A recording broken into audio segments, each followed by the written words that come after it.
Puasa ke tu?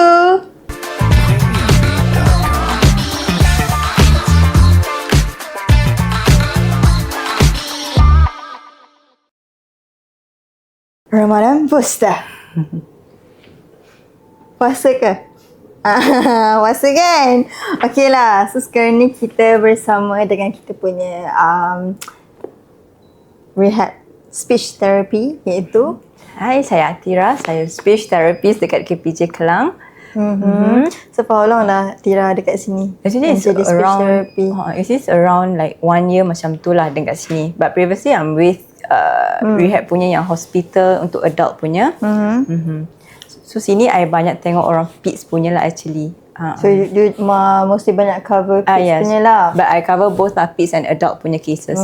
Okay, mostly banyak tak kalau cases untuk adult? Actually kat Regarding sini banyak cases for swallowing punya issue. Sebab kalau macam inpatient kan, dia let's say dia ada stroke ke, dia ada traumatic brain injury ke, TBI, and then dia tak boleh nak makan after tu, and then doktor akan refer for speech therapy untuk swallowing assessment.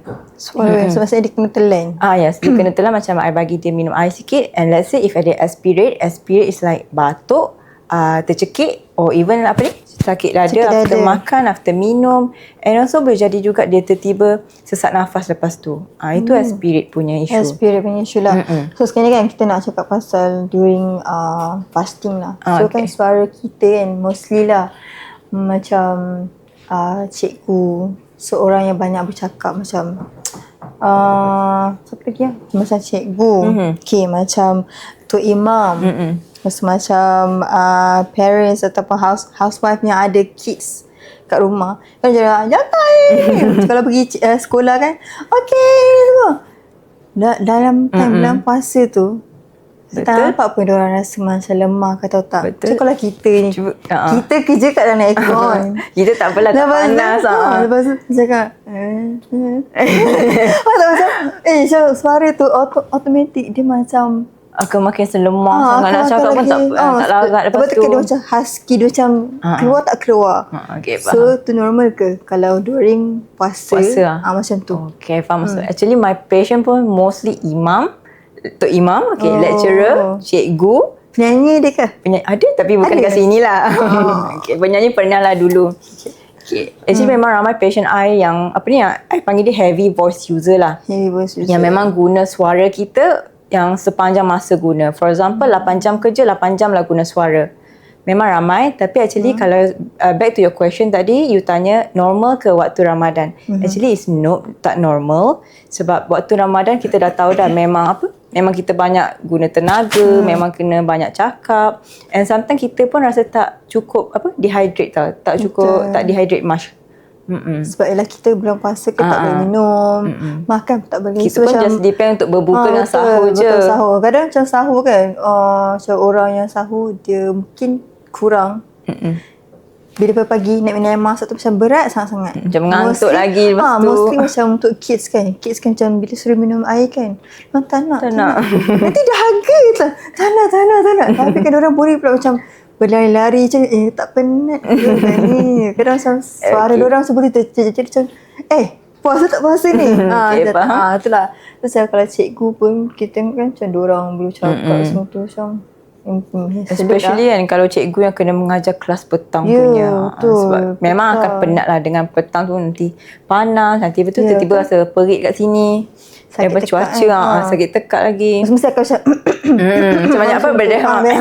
Macam kering dekat sini. Tiba-tiba macam gatal. Betul, rasa macam ada sesuatu kat sini kan. Macam rasa macam ada habuk ke aku ni. Dan air tak boleh kan. Aduh, susah lah. So macam throat lah. Mesti macam untuk throat punya related lah. Macam Tok Imam kan dia banyak ni kan, macam ceramah. Punya kotak suara dia tu jugalah.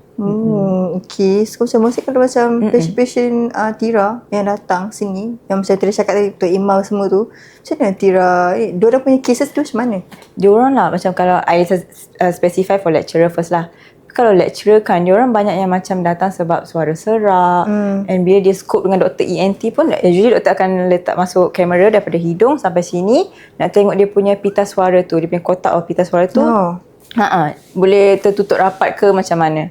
Sebab ada juga yang cases lecturer dia ada macam dah ada nodule, ada poli, ada benjolan lah kiranya dekat pita suara dia tu. Benjolan. Dia macam kecil-kecil je yang so kita tak nampak. through camera tu Yes, lah. betul, kat Apple camera. So benda tu jugalah yang somehow akan related kenapa suara dia jadi serak macam tu. Sebab dia terlalu banyak guna suara. Yelah, betul lah. Macam mana pula kalau orang yang macam kawat kaki kan. Dia jerit. I ada kawan. Kawan I, dia dulu dia macam ketua koman lah untuk ni kawat kaki. So suara dia mula macam suara macam macam biasa, tapi lama-lama kelamaan suara terus macam jadi husky tau. So pernah dia sampai keluar darah. Dia macam dekat throat dia tau. Lepas tu macam I tak tahulah sekarang berita dia macam mana. I tak tahu tak tahulah. Suara dia mungkin itu ada relate dengan kotak suara dia, ada. vocal cord dia semua tu ke. So tak boleh menyanyi lah lepas tu. Dia depends jugalah yang tu. Tapi sebab kita berkawat kan waktu panas, matahari tegak kan. Lepas tu nak kena kuat suara. Lepas tu nak kena bagi apa ni, semua orang dengar, semua apa panggil pekawat semua tu dengar. Pekawat panggil. Kiri pusing. Sebab itu somehow kalau macam kita tak treat, dia akan somehow makin teruk lah sebenarnya.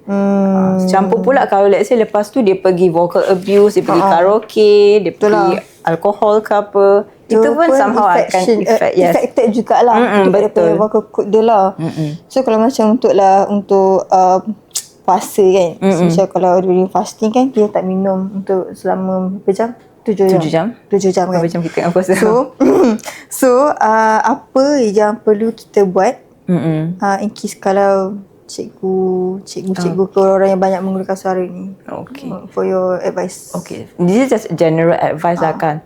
For me kan, you try to hydrate yourself as much as you can lah. Sebab it depends lah berapa banyak air you kena minum. Tapi ada juga orang yang 2 liter air, dia kena minum 2 liter air sehari. Ada juga orang yang 1 liter dah cukup. Itu pun depends on you. Depends on badan kita. Yes, depends on badan kita juga. And kalau boleh try tak minum banyak-banyak sekaligus. Sebab kalau bila banyak-banyak sekaligus, dia akan lead to kencing nanti banyak. Lepas tu dia macam tak hydrate much pun untuk diri sendiri. So try like sikit-sikit macam tu. Macam lepas berbuka 2 cawan, lepas tu 2 cawan lagi before solat, macam tu lah. So macam masa bulan puasa ni lah kita kena dehydrate lebih kan. Betul, dia extra lagi kan.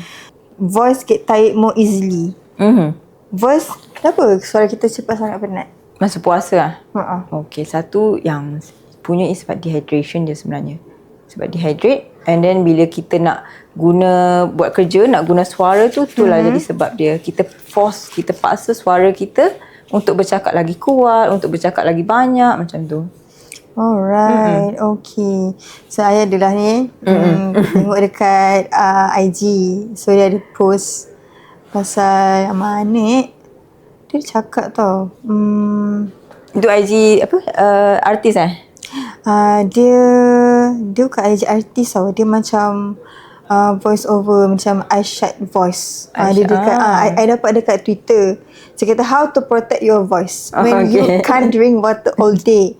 Pasti kata the reality is when you are fasting, your throat get dry lah masa yang dia cakap kan. Pasti your voice may sound weaker, your energy drops. Lepas tu sebab apa kita but dryness doesn't mean damage if you are intentional. So, maksudnya kalau macam kalau kau sengaja buat benda tu yang menyebabkan kau punya penat. Makin penat. So macam sengaja macam menjerit-jerit. Kan tak penat. So suara sini. Macam tu kan. Lepas tu dia ada juga cakap hydrate properly at suhu. Macam Tira pun cakap juga kan. Drink water gradually. So kena avoid too much caffeine. Serius lah. Caffeine pun kena avoid ke? You nak tahu tak kenapa? I berbagi tu. Okay. Kalau you minum kopi ya? Kopi. So apa? Okay. Minum kopi. Tak nak rasa ngantuk. Macam tu. Saya macam ayah akan minum kopi setiap pagi. Every day lah? During sahur. Kalau tak puasa pun ayah akan minum kopi. Macam tu. So kopi pun tak boleh. Kopi tak boleh. Serius lah. Caffeinated lah. Kopi, tea, even makanan pedas, berminyak, panas pun akan trigger juga. Kan sedap. Sebab I tak boleh minum kopi. So I tak apalah yang ni. Okay. Sebab all this makanan ni kan, dia macam akan lagi trigger you punya acid dalam perut ni, dia naik ke atas. So bila lama-lama dia akan rasa macam burning sensation dekat sini. Dekat kotak suara tu. Bila dia burning, dia akan rasa macam suara dia makin serak. Macam tu lah. So kena avoid sebenarnya yes, kena avoid. And most of my patients sebenarnya dia minum coffee almost every day lah sebenarnya. Okay, pengetahuan baru. So caffeine tu menyebabkan vocal boleh juga. Patutlah nyanyi tak sedap. That's why kena minum air masak je. Alah, okay. Baik. Lepas tu dia kata add fruits with high water content if possible. Contoh macam watermelon. Macam watermelon. Dia banyak timun. Banyak air kan dalam water dalam content dalam fruits tu. Ada juga macam some minum air kelapa sebab dia bagi sejuk dalam badan tu. Kalau you pernah dengar lah yang tu. Air kelapa. Air kelapa okay. Air kelapa sajalah faham. So, bolehlah nanti kita try minum. Kita try lah boleh ke kalau letak kopi tu letak air kelapa? Itu rasa macam mana nanti tu? Macam kena try balance sikit lah. Okay, so kat sini what's the best advice kalau kita nak prevent dalam keadaan macam ni? Macam ni lah. For me like during Ramadan lah. Okay, first is I always say hydrate yourself much and macam kurangkan makanan yang pedas, panas, berminyak semua tu. And also boleh juga kalau lecturer or cikgu lah, I always advise dekat diorang, kalau lecturer you nak mengajar dalam lecture hall besar, budak ramai, student ramai, you boleh juga guna microphone actually. Macam kita guna microphone sekarang. Microphone kan. Tak boleh kita nak kena jerit-jerit sebab kalau you guna suara biasa je, you macam kena very project the suara very kuat macam tu. Sebab saya rasa macam kalau kita jerit dalam satu hall yang besar tu, rasa macam energi tu dah burn out kat situ dah. Dia dah keluar kat suara. Dia dah penat sangat masa tu dah. Okay, lepas tu apa lagi kita buat untuk warm up? Okay, kalau warm up I bagi some of exercise yang sikit je lah, yang senang je punya. You pernah dengar humming tak? Okay, this is the exercise yang I selalu buat dengan my patient lah sebab dia paling senang. Okay, usually I exercise lagu Happy Birthday and also lagu Baba Black Sheep. Itu sebab dia ada naik turun. Okay. You nak buat dulu ke I buat dulu? Okay, you buat dulu. You buat dulu Okay, I buat dulu. Okay, kita buat Happy Birthday Kita buat Happy Birthday exercise humming Okay. Okay, humming Happy Birthday macam mana? Happy Birthday tu. Okay.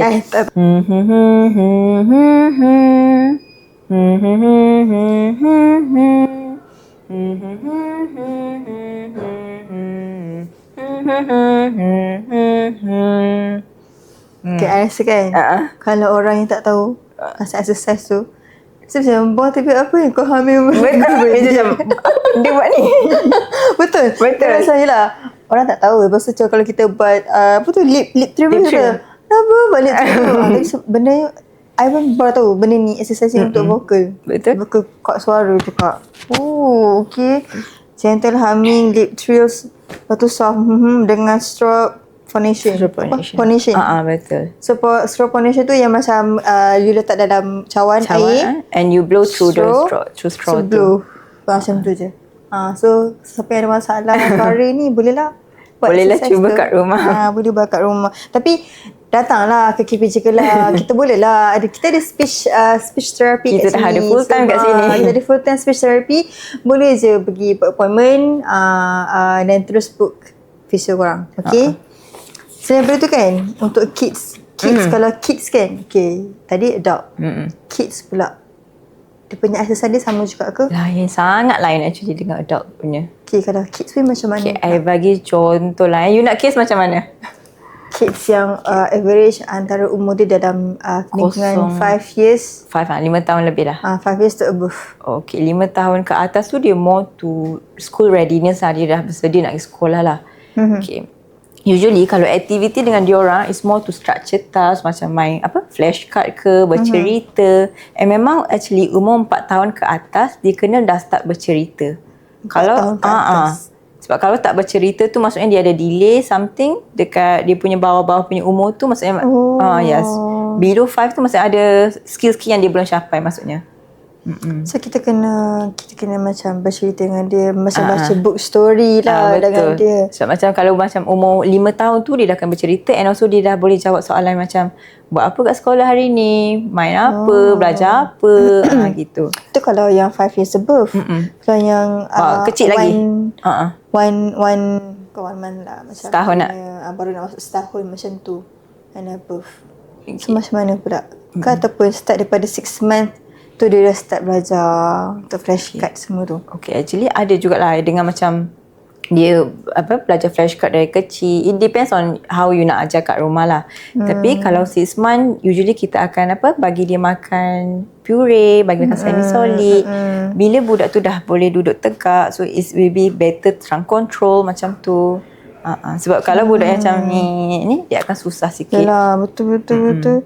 So kat sini said manage your vocal load, schedule heavy speaking tasks early in the day if possible. Betul. Lepas tu plan voice rest breaks. Masa avoid back-to-back classes or lectures. Use written communication when appropriate. So maksudnya macam kalau perlulah. Dia kan setengah. Kadang cikgu sekarang pun dia kadang macam dah malas lah. Tapi kadang macam diorang cakap juga. Diorang still menjerit-jerit juga. Sebab word punya related kan. So that's why kadang-kadang kan I suggest juga kan, why not you buat pre-recorded lecture ke kan. So senang sikit you record itu before kalau, puasa ke. Itu kalau yang macam lecturer dekat you ke ataupun college ke kan. Ini kan kalau kat sekolah ni cikgu sekolah ramai 40 lebih budak. Lepas tu dari sesi-sesi pula. Kalau sesi pagi tu kira okey lagi lah. Sesi petang tu penat. Kan. Penat lah. Lepas tu balik tu nak masak lagi. Tira kalau showcase kan itu cikgu punya lah. Okay, Tira deal dengan patient. Patient I ramai budak tau. Cuba you bayangkan. Macam mana Tira ni dengan puasa lagi. Cuba you bayang ada 8 budak tiap hari back to back. So that's why bila I buat session, I try tak guna too much tenaga. Macam okay, buat yang semampu you boleh je. Sebab jangan push yourself. Betul. Sebab I pernah tahu budak kedua, I terguna banyak sangat tenaga tau. Even sini pun I memang sakit gila. Lepas tu macam I slow down. Okay, kita buat sini. Tapi still buat cara yang betul lah. Still main dengan cara yang betul macam tu. Macam kalau kita salah teknik, dia akan exhaust lah. Yes, dia akan terus penat. Tapi kan terbalik lah pula. Ini jenis yang puasa ke tak puasa ke, orang kata macam penyakit thyroid. Tapi macam ni lah saya. Gitu. Kalau saya tak cakap, saya tak boleh. Hidup saya tak lengkap. So macam tu lah. So okay, do you have any advice for them lah? Tak kisah adult ke, moms yang ada kids ke, ataupun parents, anak-anak yang ada parents yang nak kena jaga ke. How? Okay.